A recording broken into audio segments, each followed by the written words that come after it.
All right, let's dive into the Indian capital market. Yeah. There's this report from Motilal Oswal, and it's got everybody talking about a golden era for India's financial world. Yeah, it's exciting stuff. Big names, too. HDFC AMC, Nippon AMC, UTI AMC, the exchanges like BSE and NSE, brokers like Angel One, even wealth managers like Nuvama Wealth. The whole landscape. It is. It's a lot to unpack, so we're breaking down this report's key insights today, like what's going on right now, where are the growth opportunities, and what challenges are we looking at? The report's super bullish on the growth in the Indian capital market over the past 5 years, and they're saying this isn't just a blip, it's the start of a serious long-term upswing. So more than a hot streak, this is. The new normal, yeah. Okay. What's fueling this boom, according to them?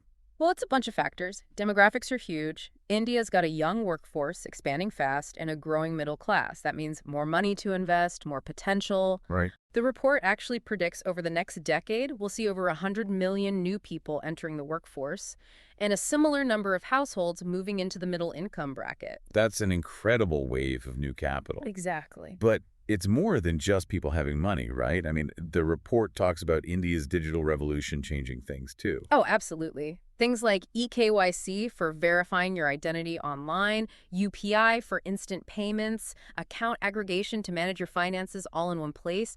These have made investing way more accessible, especially for new investors who might have been intimidated before. Right. Takes the mystery out of it. Yeah. And we can't forget about regulation. Definitely not. The report really emphasizes how those reforms have made the market more transparent, more secure. That builds confidence, especially for attracting foreign investment. So we've got, this perfect storm, good demographics, the digital revolution, positive regulations. But even with all this, the report says India's capital market is still early in its development. Yeah, we're just scratching the surface. To give you an idea, demat account penetration in India is only about 12%, compared to a whopping 62% in the U.S. Hold on. Demat accounts, just to make sure everyone's following. Those are the basic accounts you need to trade shares in India, right? Yeah, that's it. Okay, good. And the unique investor count is only about 50 million, which is, think about it, just 3% of India's population. Wow. So there's a huge untapped pool of potential investors out there. Huge. The report compares India's mutual fund AUM to GDP ratio, which is about 17%, to the global average of 65%. That gap really shows you how much room there is to grow. That's a massive difference. And speaking of mutual funds, they seem to be playing a big role in bringing these new investors in. Absolutely. Campaigns like Mutual Funds Sahi Hai, which, by the way, means mutual funds are right, have really helped to demystify investing. And things like SIPs, those systematic investment plans, make it so easy to start investing, even with small amounts like 100 rupees. That's what, like a couple of dollars? Yeah, something like that. It opens it up to people who might have thought it was out of reach. Makes it less intimidating. Exactly. And the numbers show it. The monthly SIP run rate in India hit a record high of 253 billion rupees in October 2024. That's a huge jump from 78 billion just 4 years earlier. Whoa, a steep increase. What's the report's outlook on mutual funds going forward? They see a 15–18% AUM, say AGR, for the industry. That growth is fueled by things like AIFs, which are alternative investment funds. Those offer more specialized strategies. There's also expansion into those lower-tier cities we talked about, bringing investment opportunities to new areas. So it's not just about growth in the big cities, but spreading it out, yeah. Smart. But with all this growth, does the report flag any potential downsides? Challenges? Well, one thing is declining yields, which comes down to how fees, the TIRs, are structured. This telescopic structure can mean that as the fund grows, yields could actually decrease. Okay, so a potential issue to keep in mind. Does the report have any thoughts on solutions, though? Oh, yeah, they suggest changes to those commission structures could help. So even if there are hurdles? There are ways to address them. Gotcha. Now, we've got all this money flowing in, especially through mutual funds. But who's actually facilitating access to this booming market? The exchanges and the brokers. Yeah, you got it. And the report dives into how those discount brokers, with their tech platforms, are really shaking things up, making it more affordable, more user-friendly. It's a trend globally, isn't it? Traditional high-fee brokers are getting disrupted. Big time. But in India, it's interesting because even with this disruption, you've got a duopoly in equity exchanges, the NSE and BSE, and a near monopoly in commodity exchanges with MCX. So they're still really dominant, and that means premium valuations. So even with the rise of discount brokers, those big exchanges are holding strong. Yeah. really strong. What kind of valuations are we talking? Like 35, 40x forward PE for the exchanges. Yeah. Compare that to brokers who are more cyclical and trade at lower multiples, like 15, 18x forward PE. Okay, different parts of the market valued very differently. And I bet regulations play a big part in that too. They do. The report gets into recent regulations, like upfront margin requirements, which have affected those trading volumes. Just to be clear for anyone who's not familiar, margin requirements are the money investors have to put up when they're trading, right? That's it. So stricter requirements. Less leverage, yeah, and that can affect activity. Okay. What other regulations are impacting things? Well, you've got the true-to-label charges, which are all about more transparency with fees. This could actually hit brokers' ancillary income. So shining a light on those hidden fees. Yeah, could be good for investors in the long run, but... But squeeze the brokers. Anything else? Yep, there are measures to try and curb speculation in the derivatives market, so that could lead to some shifts in trading, too. Lots going on with regulations. Now, the report also talks about wealth management as the next big growth area. It is. What's interesting is that it's actually lagged behind in digitization. It's been very focused on those ultra-high net worth individuals, very relationship-driven. So it's been slower to adapt to this digital wave we're seeing everywhere else. Right. But the report says we're going to see a big shift, driven by that growing middle-income segment demanding those digital tools, just like we saw with investing as more people have wealth. They want easier ways to manage it. Exactly. Okay. So tech is going to be huge in wealth management. Oh, yeah. And the report points to the account aggregator framework, AA, as a key enabler here. AA allows secure sharing of customer data between financial institutions, but only with the customer's consent. This is going to empower wealth managers to give truly personalized advice. So it's like UPI for personal finance, UPI revolutionized payments, and now AA. Could do the same for managing money. Makes sense. Yeah. Any new regulations coming that could impact all this? The report mentions the ASBA framework expanding into the secondary market. That stands for application, supported by blocked amount. It's already used for IPOs. It's all about enhancing investor protection. Leveling the playing field. Yeah, that's the idea. Wow, we've covered a lot. Growth drivers, digital transformation, regulation, the rise of new players. It's clear that this golden era is more than just hype. There's real substance behind it. Before we jump into specific companies, though, let's recap the key takeaways so far. Sounds good. So what we've seen is the Indian capital market is in a phase of sustained growth. We're talking double-digit revenue growth for most of the players. Impressive. What else really stood out to you? Many of these companies are in a really strong financial position, consistent dividends. And then you've got premium valuations for those exchanges and some brokers reflecting their dominance and growth potential. So even with those challenges, the long-term growth story, Still very much intact. it's a market full of potential. Okay, let's zoom in on some of those specific companies in the report. It takes a deep dive into AMCs, and they seem to be right at the forefront of all this. They are. The report looks at HDFC, AMC, Nippon AMC, ABSL AMC, and UTI AMC. Each one has a different story, their own strengths and weaknesses. Of course, makes sense. So let's start with HDFC AMC. What's their position? They've got a really solid distribution network, and they're the leaders in attracting those SIP flows. Strong track record in equity, consistently gaining market share. Okay, what about this digital transformation we've been talking about? Are they on board? Oh, very proactive. They're expanding their presence on all those digital platforms and partnering with fintech companies like Paytm, Zerodha, PhonePe, Grow. A smart move. It is. Lets them reach a wider audience, especially those younger investors who are comfortable online. So they're going where the investors are rather than Waiting for them to come. crucial shift in mindset. But they must have challenges, right? Nobody's perfect. Well, like we said before, declining yields are a worry for the whole industry, HDFC included. The report says that their increasing equity AUM might help mitigate this some, but it's definitely something to watch. So it's all about balanced growth versus profitability. Right. Okay. Let's talk about Nippon AMC. What are their strengths? Rising equity market share, for one, and a strong position in passive investing. They've seen a huge surge in passive AUM. That's interesting because it mirrors the global trend towards passive. Yeah, that shift is happening everywhere. Are they sticking with traditional mutual funds only or branching out? Like HDFC, Nippon is expanding beyond those traditional funds, getting into PMS or portfolio management services that caters to high net worth individuals, offshore funds, even real estate investments. Diversifying, basically. Yep, catering to different needs, different risk appetites. Okay. Now, what about ABSL AMC? They're really intensifying their focus on SIPs, trying to build up their presence in the alternative segment, and they're committed to reaching those lower-tier cities, which we said are a big, untapped market. Going after those new investors and making it convenient. Right. And they're strengthening their equity investment team, recognizing that performance matters to attract investors. Got to deliver those returns. Absolutely. All right, last one in the AMC category, UTI AMC. Where do they stand? They've got a big brand, diverse portfolio, but they've also had some headwinds, especially with equity outflows. So they've got legacy, name recognition, but Facing some challenges. yeah, in this competitive market, how are they addressing those challenges? The report says they're taking steps to improve fund performance, launch new products, scale up those SAP offerings. They're trying to control costs, improve efficiency, boost profitability. So playing both offense and defense. Yeah, you could say that. This has been a great AMC overview. But the report doesn't stop there.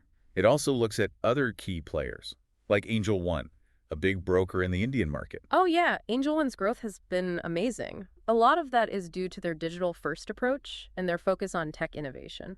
They're the ones with the super ad strategy, right? That's them. Offering like a whole suite of financial products. One-stop shop. Exactly. That's how they're reaching those younger, tech-savvy investors. What else are they doing to capture market share? They're also expanding their assisted partner channel, which caters to those who still want that more personalized service. So not leaving anyone behind. Nope, best of both worlds. Got it. But even with all this innovation, what challenges might Angel One face? Well, the report says those regulatory changes, especially in the F&O segment, futures and options, could be tough in the short term. So those regulations trying to curb speculation and increase transparency. We'd have ripple effects. Okay, makes sense. Let's talk about BSE, one of India's leading exchanges. The report highlights BSE's efforts to challenge the NSE's dominance in the equity derivative segment, making the market more competitive. For a while, it seemed like NSE was unbeatable, but BSE's making moves. They've relaunched contracts with smaller lot sizes, introduced different expiry dates, lower fees, all to attract traders to their platform. so product innovation, flexibility, and competitive pricing. Exactly. Are they sticking solely to equity derivatives? Nah, they're branching out. BSE's getting into commodities and power trading. They're also using tech, things like co-location, which basically puts traders' servers closer to the exchange's servers for faster speeds. Staying ahead of the curve. But But are there factors that might limit their growth? the report does say those new F&O regulations and the to-label charges could impact volumes and profitability, at least for a while. So even with innovation, those broader market forces still matter. For sure. All right, let's move to MCX, the dominant player in commodities. They're all about new product launches, especially in bullion and energy, and attracting foreign portfolio investors. They've introduced DMA, direct market access, for those FPIs to trade more efficiently. So they're making it easier for those big institutional investors to participate. But have there been any bumps in the road? They had some hurdles with the software transition, but the report says they're managing it well. Volumes are recovering. Back on track. What about competition, though? The report mentioned NSE expanding into commodities, right? They did. It's definitely a threat. How is MCX responding? They seem pretty confident. They point to their strong brand, their established network, their commodity expertise. Okay, so a battle to watch. Yeah. Now, let's switch gears to wealth management, starting with Anand Rathi Wealth. Their growth in mutual fund distribution has been impressive. So they're not managing funds themselves, but Distributing them, yeah. Connecting investors with the products. what's behind their success? Relationships. They have a ton of relationship managers, RMs, providing personalized advice. It's that human touch, even in a digital world. People still value it, especially with their finances. And it's not just mutual funds either. Anand Rathi Wealth has been successful with other products, especially market-linked debentures, MLDs. Those offer a different risk-return profile than traditional fixed deposits. So they're broadening their offerings. What about technology? Are they embracing that too? Oh, yeah. They've got a digital wealth platform targeting that mass affluent segment. So they're trying to capture those investors who are. Comfortable with tech, looking for convenience and affordability. Got it. But even with this success, what challenges do they face? Well, the report mentions increased competition, which is always a factor. And there's the risk of regulatory changes impacting their commissions. Plus, any business tied to the market. Is exposed to those market risks. Exactly. Makes sense. Let's look at Nuvama, another wealth manager. What's their angle? They've got a three-pronged approach targeting different segments. Ultra high net worth individuals, the UHNIs, high net worth individuals, the HNIs, and the mass affluent. Casting a wide net. They've got separate arms for each. Their private wealth management arm handles the UHNIs, offering investment solutions, credit solutions, even family office stuff. Wow, the whole package. What about the other segments? Their Nuvama Wealth platform targets the HNIs and the mass affluent, using tech and a hybrid approach. That blend we talked about.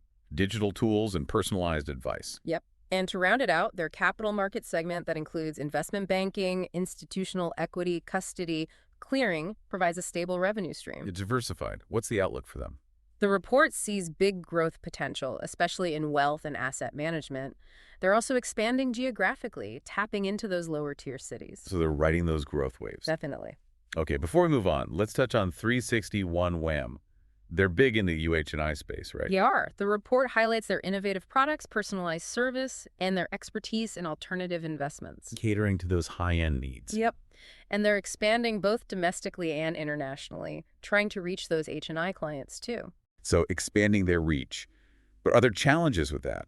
The report says yes, competition from both traditional wealth managers and the fintech newcomers, plus rising costs as they invest and expand. So pressure's coming from all sides. It's a tough business. It is. Okay, we've talked AMCs, wealth managers. Yeah. But this ecosystem needs those intermediaries too, the companies that make the market function smoothly. The report highlights several key players here. Let's start with Prudent Corporate Advisory, a leader in mutual fund distribution. They've seen amazing growth, especially with their B2B2C model, partnering with a ton of distributors to reach more investors. So not just direct-to-consumer, but... Leveraging those partnerships. Okay, what are their strengths? They've been really successful with those SIPs, building a loyal base through that disciplined approach. And they're not just doing mutual funds anymore. They're distributing insurance, looking at stock breaking, bonds, AIFs, PMS, fixed deposits, even peer-to-peer loans. Building a whole financial supermarket. Pretty much. But challenges must exist. Oh, yeah. Potential regulatory changes could hit those commissions, plus there's always more competition. And, like any market-tied business, a downturn. Hits them hard. Definitely. So it's a constantly changing landscape for them to navigate. Now, let's look at CAMS, a big player in the mutual fund registrar and transfer agent, the RTA business. What do they do? They're the ones handling all the behind-the-scenes work for those mutual funds. Processing transactions, maintaining records, distributing dividends, investor communication. The backbone. You got it.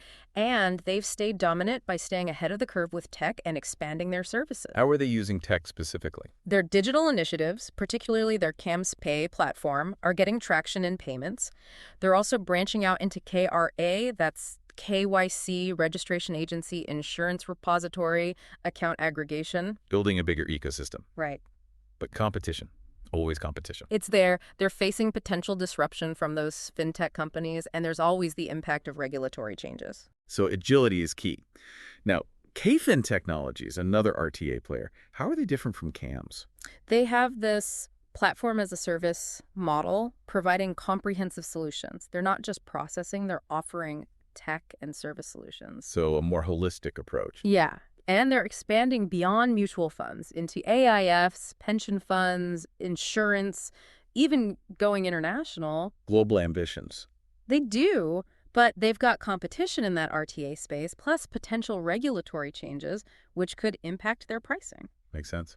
Anything else they need to be mindful of? Well, they handle a lot of sensitive data, so those tech risks and cybersecurity threats are a real concern. Good point. Data security is huge. Okay, let's wrap up the intermediaries with CDSL, one of India's leading depositories. What's their role? They're the ones holding securities in electronic form, facilitating all the trading and settlement. The safekeepers. You could say that. And they've been growing like crazy thanks to all those new retail investors in the equity market. So riding that wave we talked about earlier. Riding it hard. CDSL dominates that retail demat account segment, benefiting from all those IPOs, corporate actions, the market's energy. Are they sticking to just that depository business? They're looking at other stuff too, like KYC services and insurance repository. So more ecosystem building. But what about challenges? Well, regulatory changes could hit their fees, and they've got competition from NSDL, the other big depository. So they can't afford to stand still. Not for a second. And they're investing heavily in tech to make their platform more secure and scalable. essential stuff when you're handling those kinds of operations. Yeah, absolutely. So across these intermediaries, we see that focus on growth, diversification, and using technology. And they're all crucial for keeping that capital flowing, making investing easier, supporting the market's growth. It's really fascinating to see all these pieces working together to make this market so dynamic. It's complex, that's for sure, but it's an exciting time to be involved. It is. We've covered a lot, from growth drivers to the rise of new players and the challenges they face. This golden era in the Indian capital market isn't just hype, it's real.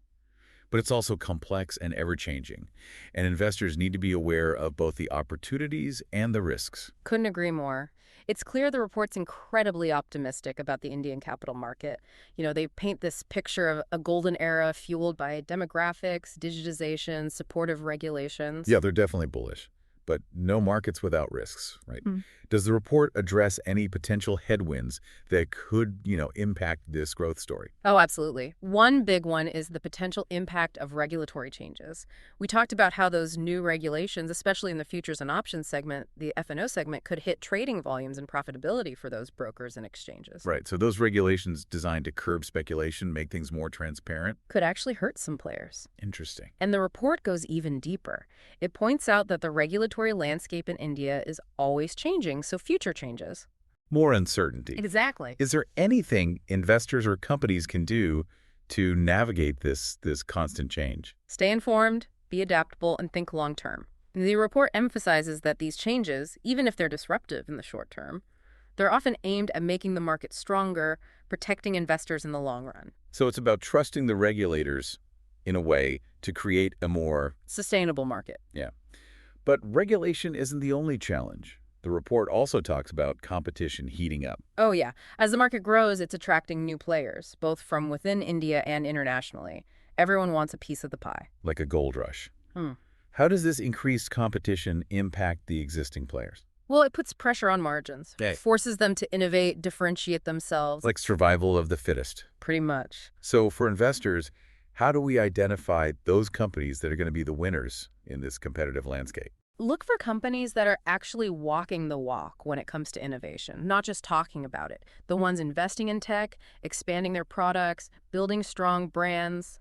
Substance over hype. Exactly. But even well-managed companies aren't immune to those external shocks. Does the report talk about global factors that could impact the Indian capital market? They do. They acknowledge things like rising interest rates globally, inflation, geopolitical tensions. Those could all spill over. Right, no market's an island. Yeah. So even if India's economy is doing well, a global recession or some major crisis could definitely impact investor sentiment and capital flows into India. So diversification is important. Don't put all your eggs in one basket. Definitely. What about technological disruption? We've talked about tech transforming the market, but could it also be a risk to those traditional players? Oh, for sure. Fintech companies are constantly innovating, and that could disrupt the old guard if they're not careful.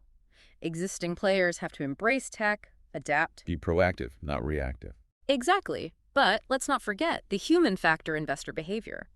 The report emphasizes that sentiment can be unpredictable, influenced by everything from market performance to news headlines to what's trending on social media.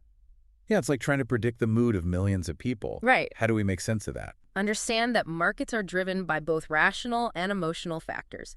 Be aware of those bubbles, those crashes, and don't get swept up in the hype or the panic. Be disciplined. Exactly. Stick to your plan, do your research, and don't let emotions drive your decisions. Great advice. So it seems this report isn't just blindly optimistic. It acknowledges those risks and challenges, which makes it more valuable, in my opinion. Oh, for sure. A balanced perspective is key. Now, I know the report also includes specific investment arguments for some of these companies. Can you walk us through a few? Absolutely. Let's start with ABSL AMC. The report makes a strong case for them. They've seen amazing growth in their equity, AUM, fueled by that surge in retail participation we talked about. So riding that wave. Yeah. And they're not passive about it either. They're expanding into those lower tier cities, reaching out to those new investors. Right. And they're diversifying their portfolio, getting into alternative investments, offshore funds, real estate. So recognizing that investors want options. Exactly. But the report mentions risks too. Okay? It does. Declining yields are a concern, and ABSL is not immune. Plus, competition's heating up, not just from other AMCs, but those fintech players too. So growth attracts competition. But competition can hurt profits. the double-edged sword. Okay, what about HDFC AMC? The report points to their strong distribution network, their track record in equity, and their leadership in attracting those SIP flows. So well established. What about their approach to digital, though? They've embraced it, partnering with those fintech companies to expand their reach. So they're not afraid to work with those disruptors. Not at all. But just like ABSL, HDFC is also dealing with declining yields and that increasing competition. Seems like those are the big two challenges for all the AMCs. Pretty much. Okay, now Nippon AMC. What's their story? The report highlights their rising equity market share, driven by improved fund performance and their focus on passive investments. Passive investing. That's a global trend, isn't it? People are increasingly choosing index funds, ETFs, over actively managed funds. It is, and Nippon is well positioned to capitalize on that. They're also expanding beyond traditional mutual funds, getting into those PMS and offshore funds. Diversification again. Yep. But the report also mentions the potential impact of regulatory changes and that competition in the passive space is increasing. So, always headwinds. Always. All right, last AMC, UTI, AMC. Long history, but they face some headwinds. They have. They've got that strong brand and diverse portfolio, but they've also had those equity outflows, losing market share. Trying to regain their footing in a changing landscape. Right. The report says they're working on it, focusing on fund performance and scaling up those SIP offerings. Back to basics. Kind of, yeah. But they're facing margin pressure from the competition and those declining yields. Okay, so it's a tough road for them. Let's switch to the brokers now. Angel One, one of those disruptors. Their growth has been incredible. The report attributes it to their digital focus, their tech innovation, and their pricing. They've really shaken things up with those low fees and that easy-to-use platform. But they're not just sticking to broking, are they? Nope. They're expanding into mutual funds, loans, insurance. Trying to be that. One-stop shop. Yeah, I like that. And they're using their assisted partner channel to reach those who want more personalized service. Smart strategy. It is. But the report mentions potential risks for them too, right? They do. Regulatory changes, especially those F&O ones, and the increasing competition. So they got to stay on top of things. Absolutely. All right, let's talk exchanges now. BSE, one of the leading ones in India. The report highlights their efforts to take on NSE, to really challenge their dominance in equity derivatives. It's been a long battle, but BSE's not giving up. what's their strategy? Smaller lot sizes, different expiry dates, lower fees. Okay, trying to make themselves more attractive. Exactly. And they're branching out into commodities, power trading, using tech like collocation. Trying to stay ahead. But are they immune to those regulatory changes? The report says no. Those F&O regulations and the true-to-label charges could hurt them in the short term. Plus, NSE is still a big competitor. So lots of challenges for BSE. Now, what about MCX, the big player in commodities? They're focusing on new products, especially in bullion and energy, and trying to attract those foreign portfolio investors. They've upgraded their tech, introduced DMA. Making it easier for those big institutions. Yep. But are there any threats? NSE's expansion into commodities is definitely a concern. Plus, they're dealing with regulatory changes on those position limits and margin requirements. So competition and regulation, the two biggies. Pretty much sums it up. Okay, back to wealth management and Rothy Wealth. They've seen great growth in mutual fund distribution thanks to their focus on relationships, their network of RMs, and they're expanding their products, getting into those market-linked debentures, other stuff. So building a broader portfolio, Exactly. but they're not immune to challenges either. Right? Nope. Competition's increasing. Potential regulatory changes could hit their commissions. And, they're tied to the market's performance. Market risk always looms. Always. Okay, Nuvama, what's their approach? Three-pronged, targeting UHNIs, HNIs, and the mass affluent. Different arms, different platforms, investing in tech, hybrid approach, geographical expansion. Covering all the bases. They are. But they've got those same challenges: competition, potential regulatory changes, market risk. It's a theme. It is. All right, last one, 361 WHAM. The UHNI specialists. That's them. Innovative products, personalized service, expertise in alternatives. They're expanding domestically and internationally, trying to reach those HNIs too. So growth ambitions, but challenges, right? Always. Competition, rising costs, and that ever-present market risk. It's a tough business. It is. Okay, we've talked AMCs, wealth managers, but let's not forget those intermediaries, the companies that make the market tick. Prudent corporate advisory. First up, They've been growing like crazy, especially with their B2B2C model, partnering with distributors, super successful with those SOPs, building a loyal investor base, and expanding beyond mutual funds into insurance, broking, bonds, AIFs. Wow, the whole gamut. Pretty much. Regulatory changes, competition, and of course, market risk. The trifecta. You could say that. Okay. KMS, the RTA giant. What's their story? They're the ones doing all the behind-the-scenes work for mutual funds. Transactions, records, dividends, communication. Keeping the wheels turning. Exactly. They've stayed on top by embracing tech and expanding their services. Those digital initiatives, especially CamsPay, are doing well. They're also diversifying into KRA, insurance repository, account aggregation. Building that ecosystem. They are. But they face potential disruption from fintech companies, and those regulatory changes could impact their business. So they got to adapt. No choice. Okay, KFin Technologies, another RTA player. How do they differentiate themselves? They've got that platform as a service model, offering comprehensive solutions to asset managers and other institutions, not just processing, but a whole suite of tech and services. A more holistic approach. Right, and they're expanding beyond mutual funds into AIFs, pension funds, insurance, even going international. Thinking big. They are. But they've got competition, potential regulatory changes, and because they handle so much sensitive data, those tech risks and cybersecurity threats are a big concern. Data security is everything these days. It is. Okay, last but not least, CDSL, the depository. They're the keepers of those securities, holding them electronically, facilitating trading and settlement, and their growth has been fantastic thanks to those new retail investors. Riding that wave. For sure. CDSL is the dominant player in retail demat accounts, benefiting from all those IPOs and the market's energy. So a good place to be. Definitely. And they're diversifying, too, looking at KYC services and insurance repository. Following the trend.